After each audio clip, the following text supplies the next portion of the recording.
আসসালামু আলাইকুম। আজকে একদমই বাটাবাটির ঝামেলা ছাড়াই আস্ত মসুর ডালের পেঁয়াজু শেয়ার করছি। আশা করছি আজকের এই পেঁয়াজুটি হাতের কাছে থাকা অল্প কিছু উপকরণ দিয়ে খুবই ঝটপট রমজান মাসের পাশাপাশি সারা বছরই তৈরি করে ফেলতে পারবেন। চলুন প্রস্তুত প্রণালীতে। এখানে আমি কিছু মসুর ডাল ৩-৪ ঘন্টা ভিজিয়ে নিয়েছি আর ধুয়ে পরিষ্কার করে নিয়েছি। এখানে স্বাদ অনুযায়ী কাঁচামরিচ আর কিছু পেঁয়াজ দিয়েছি। এখানে আমি ১.৫ টেবিল চামচ পরিমাণ রসুন বাটা দিচ্ছি, ১ টেবিল চামচ পরিমাণ আদা বাটা দিচ্ছি, স্বাদ অনুযায়ী লবণ, হাফ চামচ হলুদ গুঁড়া আর হাফ চামচ গরম মশলার গুঁড়া। আপনারা চাইলে এখানে চাট মশলাও দিতে পারেন, না চাইলে দুটোও স্কিপ করে যেতে পারেন। এখানে 1/4 কাপ পরিমাণ চালের গুঁড়ো দিয়েছি আর ১ টেবিল চামচ বেসন দিয়ে দিচ্ছি, কিছু ধনিয়া পাতা কুচি। এবার সবগুলো হাতের সাহায্যে ভালোভাবে মেখে নিব।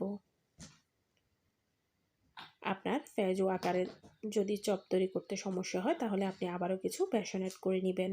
আমি এবার একে একে সব পেঁয়াজু ভেজে নিচ্ছি। পেঁয়াজু দেওয়ার সাথে সাথে উল্টে দিবেন না। ২-১ মিনিট পর একটা চিকন কাঠির সাহায্যে আস্তে আস্তে উল্টে পাল্টে নেবেন। এভাবে কিছুক্ষণ উল্টে পাল্টে নিয়ে ব্রাউন কালার হওয়া পর্যন্ত ভেজে নিব। চুলার আঁচটা অবশ্যই মিডিয়ামে রাখবেন আর চুলার উপরে থাকা অবস্থায় বেশি কালার করে ফেলবেন না, নামানোর পর কালারটা এমনিতেই চেঞ্জ হয়ে আসবে। এবার আমি সব পাকোড়া উঠিয়ে নিচ্ছি। তৈরি হয়ে গেল কিন্তু ঝটপট আমার বাটার ঝামেলা ছাড়াই মসুর ডালের পেঁয়াজু। আশা করছি আপনাদের ভালো লেগেছে। ভালো লাগলে কিন্তু আমার চ্যানেলটি অবশ্যই সাবস্ক্রাইব করবেন। দেখতে পাচ্ছেন উপরটা দেখতে যেমন দানাদার সুন্দর দেখাচ্ছে, ভিতরের অংশটাও কিন্তু পারফেক্টভাবে হয়ে গিয়েছে। বাসায় অবশ্যই ট্রাই করে দেখতে পারেন। এতক্ষণ পাশে থাকার জন্য ধন্যবাদ।